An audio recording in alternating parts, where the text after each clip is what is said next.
In 1942, during the middle of World War II, a group of 9 experienced hikers set out into the snowy mountains of the Ural region in Russia. They were students and graduates, trained and prepared for harsh conditions. Their goal was to reach a remote peak known as Otorten. Days into the journey, something went wrong. When the group failed to return, a search party was sent. What they found didn't make sense. The hiker's tent was discovered on the slope of a mountain later named Dyatlov Pass. The tent had been cut open from the inside.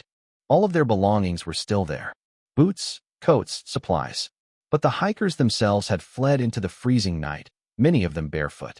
The first bodies were found near a forest edge, under a tree.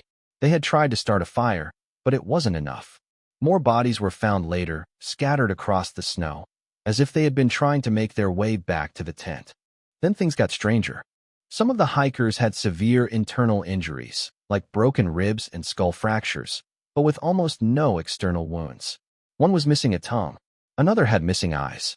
There were traces of radiation on some of their clothing.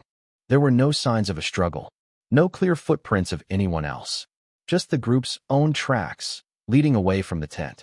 Investigators at the time concluded that the hikers died due to a compelling natural force, but they never explained what that force was. To this day, no one knows exactly what happened on that mountain. Some believe it was an avalanche. Others think it was something far more unusual. The case became known as the Dyatlov Pass incident, and decades later, it still remains one of the most chilling, unsolved mysteries in history.